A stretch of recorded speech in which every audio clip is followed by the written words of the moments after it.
Rõõm on taas eetris olla. Tere taas. Täna on meil väga eriline saade. Me võtame ühendust Austraaliaga ja räägime Davidiga, kes on 3. põlve põllumees ja vaatame, kuidas Austraalia põllumehel läinud on. Saate teises osas räägime ka ühe eestlannaga, kes samas farmis on koristustöödel abiks olnud. Ja saate lõpus vaatame, mis turgudel juhtunud on.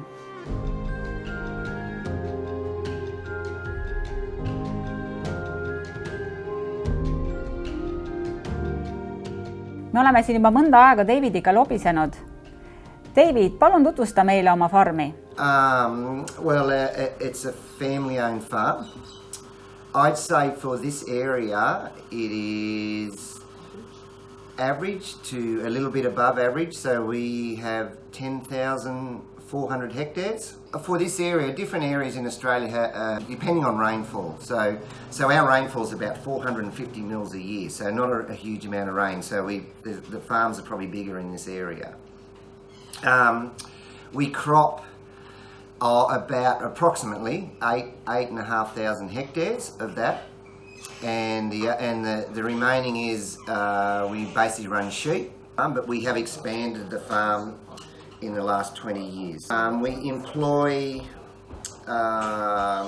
there's my son and probably normally another 2 permanent employees. At harvest time with contractors we have up to 20 people when we're busy. And at sowing time Marilyn and Rasmus obviously, we have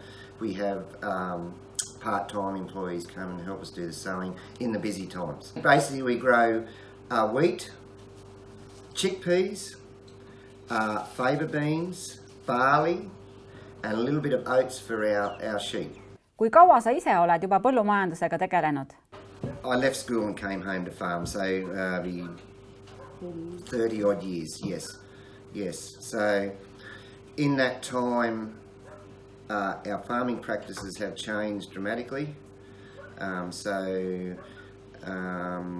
It's all about what we call farming our moisture, because our rainfall is so unpredictable, and it's all about saving what moisture we can to grow a crop. So we, in an ideal cropping season, if we can have a metre of moisture in our ground before we start sowing, we are 90% guaranteed of growing a crop. Aga millal sa külvad ja millal sa koristad? Kas sa koristad 1 saagi või 2 saaki? Yes. So in this area, it's probably 1 crop, 99% of the time. So we probably start planting or sowing end of April, May, and maybe in the start of June. And then start harvesting really probably the last week of October into November. Is probably our cereals and our chickpeas. In other areas where the rainfall is better, they may do double cropping, which is so summer crops. So they'd probably be planting in their summer crops anywhere from September, November, and harvesting probably March, April, May. But it's very rare we can do that in this area. Ole hea, palun räägi, millised tagasilöögid või ohud Austraalias teravilja kasvatamisel on? There is certainly a few setbacks. There's obviously some diseases we can get. There's always a risk of frost. So when the crop's flowering in September, and this year we had a little damage from frost. So that is a risk. We're very lucky in this area as far as our nutrients in the soil are very good, but some areas it's a constant battle. So that's probably a main risk in moisture. Rain is probably our highest risk of the lot. Is what is our biggest constraint here in this area anyway. Ja äkki oskad ka hinnata, kuidas selle aasta saak on? This year's been very, very good. Last year our production was basically nil, so no grain. So this year our wheat's averaged about 3 tonnes to the hectare, which is quite good here. Which I'm not sure whether your yields over there, but it's quite good here in this area for this rainfall. Our barley was not so good. We had, there's probably another risk. We had a hailstorm through our barley, so it came down to 1.4. The hail knocked that about.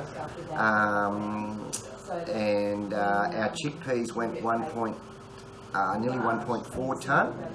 So they missed a little drop of rain at the end of flowering. So, but as a whole, we're quite pleased with it. We're quite pleased because the season did cut off at the end. We didn't have much rain at the end where we sort of had flowering stuff where we nearly needed. So as a whole, we're very pleased. Yeah. So with the results. Yeah. And that's the 3 tonne wheat crop. That's pretty nice. If you could grow that every year, you do quite well on with our cost of production, like in this area. Yeah. So because we're relatively cheap to produce per hectare. Ja ole hea paari sõnaga, kuidas oli selle aasta kvaliteet? Really good quality. So 15% protein was our average. So with I think the screenings of about 1.2%. Bushel weight, I'm not sure but it was weighing 82. So really good quality wheat. Yeah, and it basically the whole lot was like that. So yeah, really good quality. Yeah, so this area is quite well renowned for growing high protein wheat. Yeah, so we classify it as APH1 wheat. I'm not sure what your classifications are over there, but that's probably our top grade of wheat we can grow. Kuidas ja millal sa oma saaki müüd ja kas sa saad ka ette müüa enne koristust? Ja kuidas sa hoiustad, kui sa üldse hoiustad? We can forward sell. We can take certain options and swaps in nature. We can. So depends how much risk you want to take in forward selling or your production risk. So that's always a risk. You can sell for basically cash on the day, I guess. There's certainly some of the grain companies are getting better. Some are 2-day payments, some are 14-day payments. So there's that. We do store some grain and sell during the year to try and get a better average on our grain if that's what we can do. So all those options. There is also an option of pooling grain. So you put it in a pool with all the other farmers, and you have companies manage it, and you get a certain percentage when you put the grain in, and it takes about 12 months for that pool to realise. And I think it's approximately, from what I've seen this year, it's about $7. It costs you $7 to put your grain into a pool, the cost of running a pool. So we've done a little bit of everything this year, and we've got, I think, 4,000 or 5,000 tonne of wheat stored on farm to sell later, and we have about I think there's 2,500 tonne of chickpeas on farm, stored on farm to sell during the year. It lets us spread our income, especially when we have bad years. We can spread our income over 2 years or 3 years or whatever you want to do. So that's really good. So it's quite, there's a lot of options in selling grain. Yeah, here. So it's, depends what risk you want to take and to how you go about it. Yeah. Kindlasti huvitab Eesti põllumeest, et mis on vilja hinnad Austraalias? I'd say now, look, we had some prices early in the harvest, but very quickly for $300 Australian. I'd say the price now is probably here in our system is about $255 a tonne. But at port, but if you took that to a port price, it's about $300 a tonne. We always like more. It is all right, but it's more would be a lot nicer. So so that's approximately the price average there at the moment. Millised on sinu ootused järgmiseks aastaks? Optimistic for the future. We would like it to start raining soon again, which they're predicting a La Nina here, so that means probably above average summer rainfall, which is really positive. So we're preparing as if we're going to grow another crop. So very optimistic that we'll grow another one, hopefully. Yeah, so you've just got to keep preparing anyway, regardless of what happens, because if you don't, well, yeah, it comes a bit unstuck on you. So we're preparing again, and hopefully we'll get another one. Mis sa arvad, mis toob tulevik Austraalia põllumehele? There's a lot of technology coming into it, and I'm not sure whether it's in Estonia too, but we're getting driverless spray rigs, our technology and recording our yields and what our inputs are getting better and better. So I think we're in a really exciting time as far as the technology base of farming, and I think there's a lot of farmers in Australia are willing to adopt it and are looking for new technologies to make us more efficient. Tänud sulle, David, et leidsid aega meiega rääkida. No problem. Järgmisena võtame ühendust noore Eesti naisega, kes toimetab siis Davidi põldudel suurte traktoritega. Tere, Merilin! Tere ka minu poolt! Tere! Sa oled olnud nüüd selles talus kevadest kuni nüüd koristuse lõpuni. Millised on sinu muljed ja millises meeleolus on Austraalia põllumehed? Teravilja koristus on tegelikult läinud päris kiiresti. Meil on olnud väga pikad päevad ja tegelikult oleme võrdlemisi kiiresti kogu oma farmis siis vilja üles võtnud. Muljed on head. Farmerid on heas meeleolus, sest üle mitme aasta on taas edukas hooaeg. Nii et kõik on rõõmsad ja kõik ootavad järgmist aastat. Ja kuidas koristus läinud on?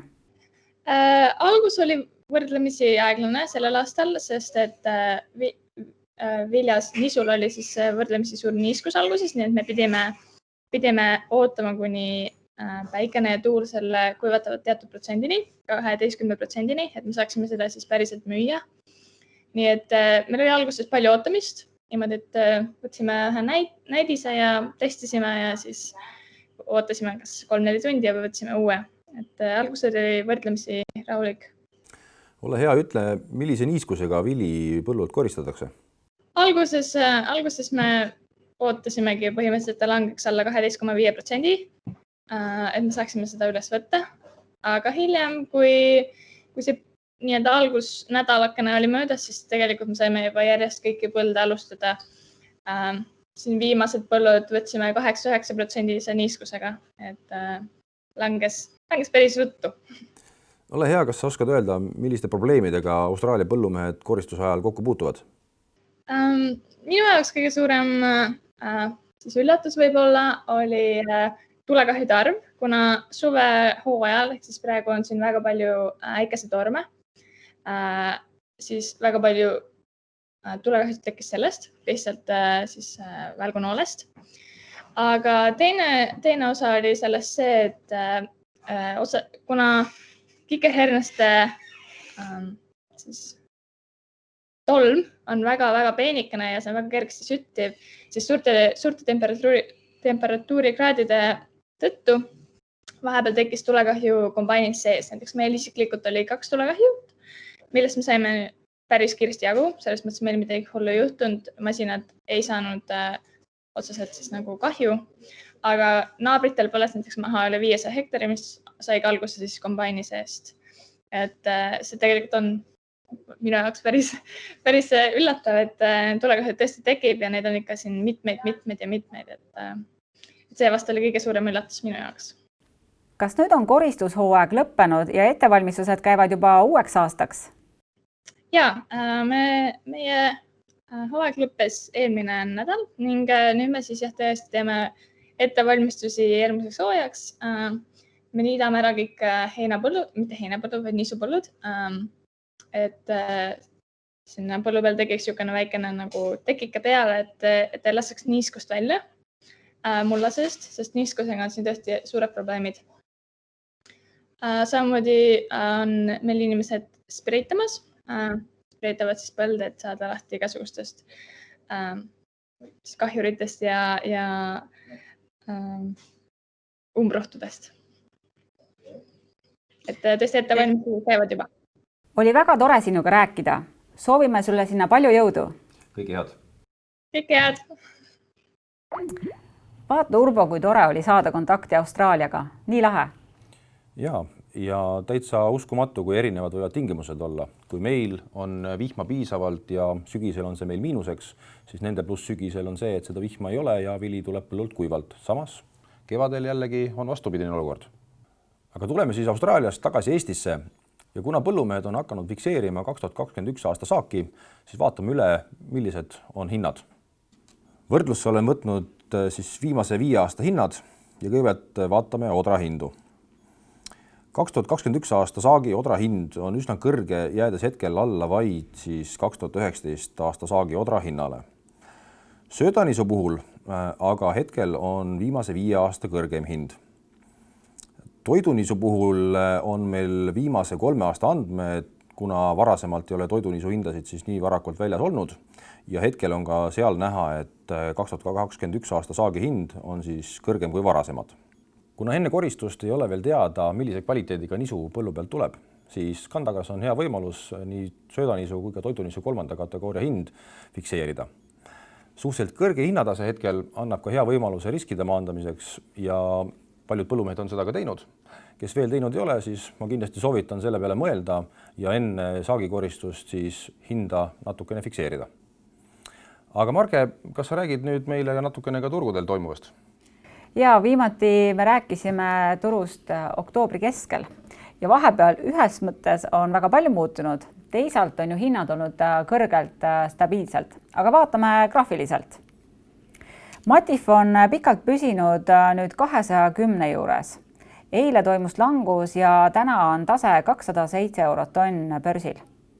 Nisu hinda veab üles eelkõige suur Hiina soja ja maisi nõudlus, aga ka nisuvajadus püsib jätkuvalt väga suur, sest importivad riigid kindlustavad järjekordselt oma toiduvaru.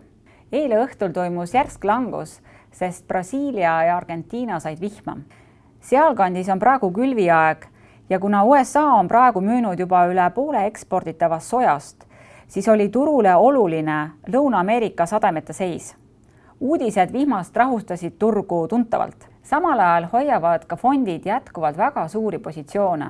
Turul on liiga palju vaba raha. Kui me paar aastat tagasi ei tunnetanud tehnilise kauplemise mõju, siis sel aastal on seda väga tuntavalt tunda. Ja ma arvan, et selline tehnilise kauplemise mõju jääb meid saatma veel mitmeks aastaks. Maisi hind on samuti väga kõrgel. Kuigi Euroopas ja eriti Ukrainas tuli maisi oodatust vähem, Ukrainas näiteks 12 miljonit tonni vähem, kui oli oodatud, on globaalne maisitoodang ikkagi suurem kui eelmisel aastal. Maisi hinda veab üles ülisuur nõudlus. Tekib nüüd küsimus, et kuhu poole nüüd edasi 2020 aasta saagid liiguvad, sest hinnad on juba ju kõrgel. Sellele küsimusele on väga raske vastata, sest nõudlus vana vilja järgi, samamoodi soja ja maisi järgi on väga kõrge. Samas euro püsib väga kõrgel, 1,20 juures, mille tõttu Euroopa vili on vähem konkurentsivõimelisel maailmaturul. Ja praegu kaubeldaksegi eelkõige just Austraalia saaki maailmaturgudel, sest Austraalias tuleb sellel aastal üle aastate parim saak ja ka eile just tuli uudis, et Austraalia nisusaak on 2 korda suurem kui eelmisel aastal. Järgmise aasta detsembri matif on täna kõrgel tasemel, eelkõige on siin mõju just vanal saagil. Samal ajal esimesed prognoosid talinisude külvidest on väga positiivsed. Põllumehed Euroopas on saanud korralikult külvata. Euroopas on kuuldavasti vähemalt 10% talinisu rohkem külvatud kui eelmisel aastal. Inglismaal näiteks 28% rohkem ja just kuulsin, et Rootsis tulid ka ametlikud numbrid välja, kus on külvatud 10% rohkem talinisu kui eelmisel aastal. Euroopa põllud on saanud vihma ja 95% talinisu põldudest on heas või väga heas olukorras, kui eelmisel aastal samal ajal oli see näitaja vaid 72%. Ka Venemaa põllud on saanud piisavalt sademeid. Kui mõni aeg tagasi oli hirm kuivuse pärast ja prognoositi ajalooliselt madalamaid nisusaake, siis nüüd on paanika maas ja hiljuti tuli välja just uus prognoos järgmise aasta nisusaagile, mis ulatub ka kusagil juba 80 miljoni tonnile nisule. Samal ajal aga ennustatakse jätkuvalt Hiina suurt nõudlust nii nisule kui odrale ka järgmisel aastal. Nii et ka see võib veel kogu pilti muuta. See olekski selleks korraks kõik. Uued uudised juba järgmisel korral. Soovime kõigile ilusat advendiaega. Kohtumisteni! Nägemiseni!